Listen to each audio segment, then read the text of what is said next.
Bonjour, Véronique Declercq, nutrithérapeute. Je suis ravie de vous retrouver dans cette troisième vidéo consacrée à l'alimentation des enfants. Et donc pas tellement ce qu'il faut leur faire manger, mais comment est-ce qu'on arrive à leur faire aimer les bonnes choses dans la bonne humeur de préférence. On arrive déjà à cette troisième vidéo, donc je vous ai déjà partagé la technique pour faire goûter un nouvel aliment. Je vous ai aussi partagé un déclic dans la façon dont on aborde les choses, qui pour moi est vraiment fondamental dans cette démarche de faire aimer plus de bonnes choses à notre enfant. Et puis je voulais aussi vous parler de quelques pièges à éviter, de quelques erreurs qu'on a tendance à commettre en tant que parent quand on veut justement que notre enfant mange mieux, mange plus sainement. Donc j'en ai choisi quelques-unes, alors des erreurs que j'ai faites, des pièges dans lesquels je suis aussi tombée, mais voilà, comme une petite mise en garde pour vous éviter de faire les mêmes erreurs ou pour arrêter de faire des choses qui, au final, peut-être même sans que vous vous en rendiez compte, mais ne vous aident pas du tout dans la démarche que vous avez par rapport à l'alimentation de vos enfants. Alors le premier point dont j'ai envie de vous parler, c'est très terre à terre. C'est tout simplement de vous dire de ne pas faire les courses avec vos enfants. Alors dans la mesure du possible évidemment, mais je pense que dire à son enfant tu viens avec moi et tu choisiras au supermarché, il faut bien se rendre compte que c'est un environnement dans lequel vos objectifs quelque part ne sont pas alignés. Le supermarché, il n'en a rien à cirer que votre enfant il aime les bonnes choses. Il a juste envie justement de lui donner envie de choses et on a assez vite compris que ce ne sera pas les légumes en vrac qui seront les plus attrayants par rapport aux céréales colorées, aux biscuits, etc. Donc là, vous n'êtes pas à armes égales par rapport au terrain, j'ai envie de dire, du supermarché. Tout est fait dans le supermarché pour attirer le regard des enfants vers les choses colorées, chouettes, amusantes, etc., qui seront à coup sûr les aliments que vous n'aurez pas envie d'acheter.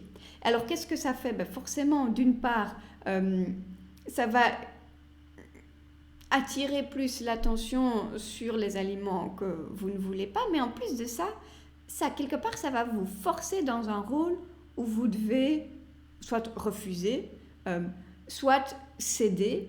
Mais de nouveau, quand je vous parlais dans la vidéo précédente de on s'aligne sur un objectif commun, là on retombe un peu dans je gagne ou je perds, ou je gagne ou c'est lui qui gagne.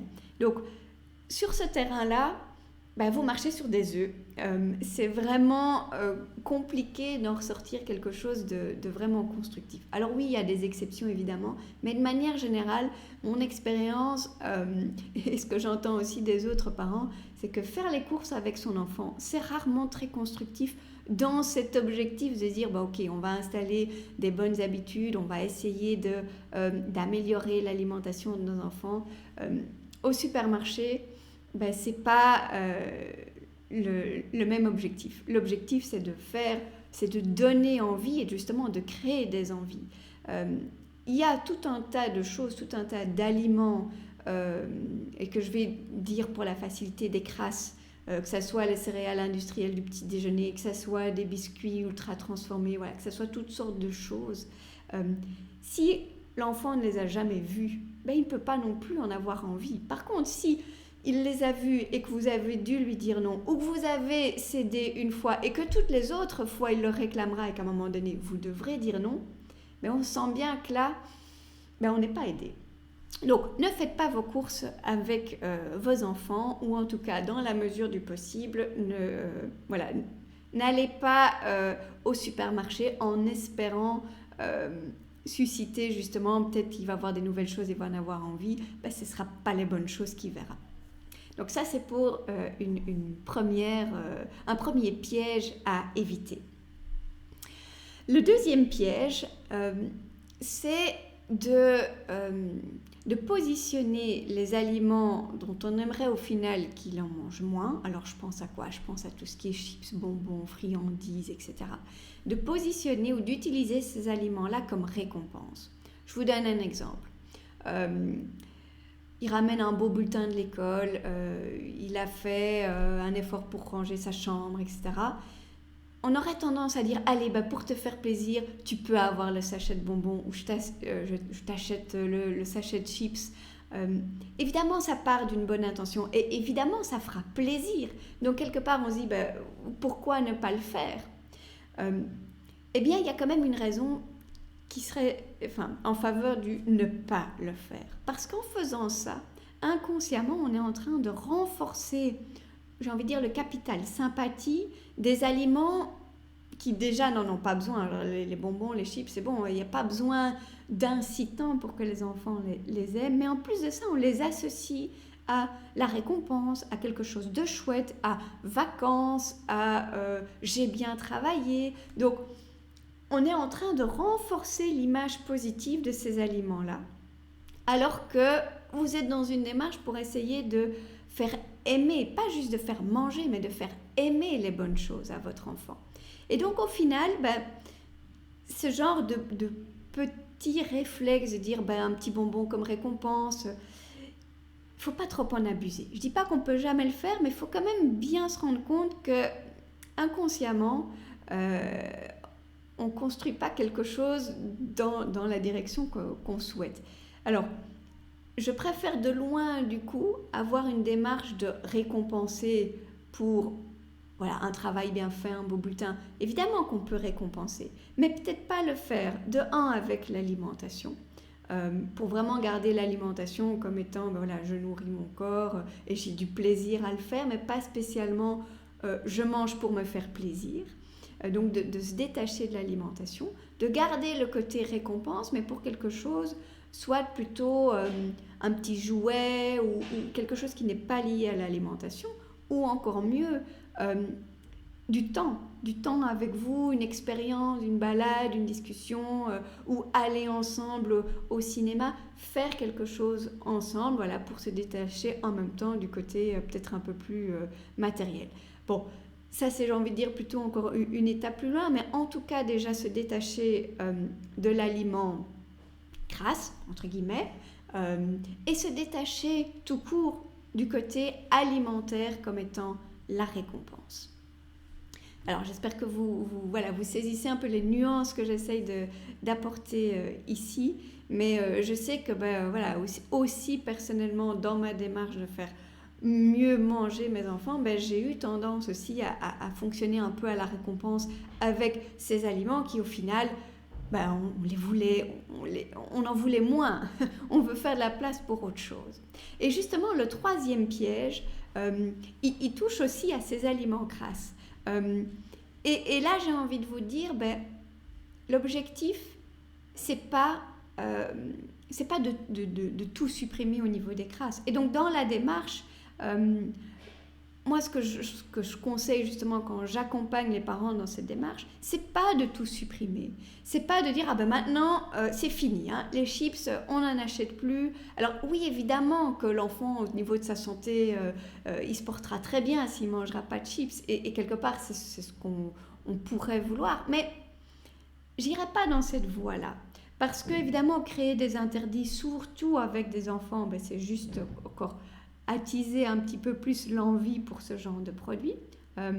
Et dans une démarche pour faire mieux manger son enfant, il y a de la place pour des crasses, il y a de la place pour un bonbon, pour un gâteau, pour un chips de temps en temps. C'est pas grave s'il mange ça. La démarche qu'on a ici, c'est de faire en sorte que petit à petit, et ça se construit vraiment, à côté des crasses, il y ait aussi plein d'autres bonnes choses. Et au final, quand on y réfléchit, qu'est-ce qu'on essaye d'obtenir ? On veut faire en sorte que notre enfant soit mieux nourri. Mais ce n'est pas en supprimant des choses que l'enfant sera mieux nourri. Oui, on peut supprimer les bonbons, les crasses, etc. C'est pas ça qui va faire qu'il sera mieux nourri. Ce qui va faire qu'il sera mieux nourri, c'est qu'il ait plus de légumes ou plus de viande ou de poisson ou plus, voilà, de bonnes choses et pas spécialement moins des mauvaises. Et donc dans la démarche qu'on a, il ne faut pas du tout supprimer. Il faut, je pense au contraire, laisser de la place pour ce genre d'aliments aussi, mais mettre son énergie sur la construction des bonnes habitudes par rapport aux aliments sains. Donc on laisse un peu de place pour les crasses, de préférence pas en tant que récompense, ce que je vous disais juste avant, mais vouloir tout supprimer, je pense que c'est contre-productif d'une part, et surtout l'objectif qui est de mieux nourrir son enfant, c'est de travailler en augmentant les bonnes choses, pas nécessairement en supprimant les mauvaises. J'ai envie de dire, il faut travailler en positif, travailler pour augmenter les bons nutriments. Et c'est ça qui va faire que l'enfant sera mieux nourri, même s'il y a encore des moins bonnes choses à gauche, à droite, même s'il y a encore des crasses. Et c'est tout à fait OK qu'il y ait ce genre de choses-là. Donc voilà pour les petits pièges que j'avais envie de partager avec vous et de vous, si ça peut vous éviter de continuer dans cette voie ou si ça peut vous faire prendre conscience justement que vous étiez peut-être dans cette démarche et qu'au final, oui c'est vrai, on pourrait peut-être adopter autre chose, alors mon objectif est atteint, c'est vraiment ce que je recherchais en vous partageant ça. Alors j'espère que ces 3 vidéos vous ont appris des choses et vous ont donné l'envie justement de continuer dans cette démarche d'améliorer l'alimentation de vos enfants. Si vous m'avez écouté jusqu'ici, c'est que vous êtes également convaincu de l'importance de l'alimentation pour nos enfants, que ce soit pour leur croissance, mais également pour leur humeur, pour leurs émotions, pour tout un tas de choses. C'est vraiment fondamental. Ne lâchez pas cette démarche que vous avez entamée. C'est vraiment un service que vous rendez à vos enfants. Et puis mon message, c'est surtout oui, il y a moyen d'y arriver. Je vous dis, moi j'avais un de mes 2 enfants qui était vraiment une mangeuse difficile et on a démarré avec une période où elle aimait les carottes en bâtonnet et les concombres en bâtonnet. Au niveau des légumes, c'était tout. Donc on est vraiment parti de loin quelque part pour arriver petit à petit, mais surtout dans la bonne humeur, à un éventail beaucoup plus large et à une réelle curiosité et un réel plaisir pour l'enfant de découvrir des nouvelles choses, de goûter et puis se dire « Ah ben non, ça j'aime pas ». Mais de goûter d'autres choses, de dire « Ah ouais, c'est bien ». Et donc, il y a vraiment moyen d'y arriver et ça ne doit pas être une lutte. C'est vraiment ça mon message. C'est tout ça aussi que j'ai traduit, alors c'était mon expérience plus l'expérience de parents que j'ai pu accompagner dans cette démarche. J'ai traduit tout ça dans vraiment toute une série de vidéos comme je viens de vous faire, des petits outils à télécharger, des choses à faire avec votre enfant, des petits discours aussi de comment est-ce qu'on en parle à l'enfant, comment est-ce qu'on explique les choses. Donc c'est vraiment tout ça que j'ai regroupé dans un programme qui s'appelle Help, mon enfant n'aime rien, qui est un programme en ligne que vous faites donc à votre rythme, comme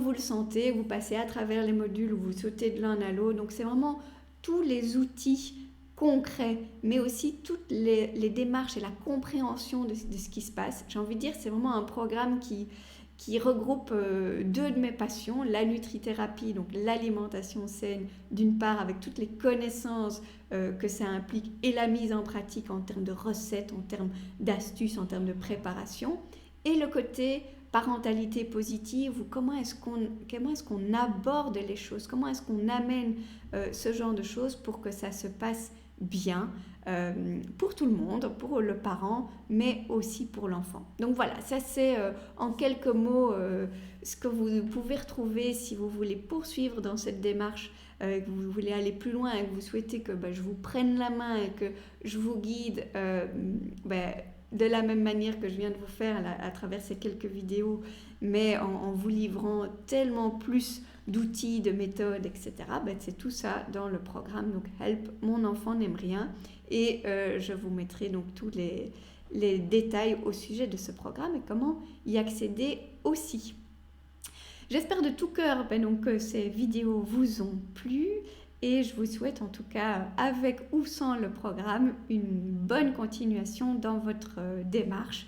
Vous rendez service à votre enfant en essayant de le faire manger des meilleures choses et je vous dis, ça peut se passer aussi dans la bonne humeur pour tout le monde. C'est vraiment mon mot de la fin.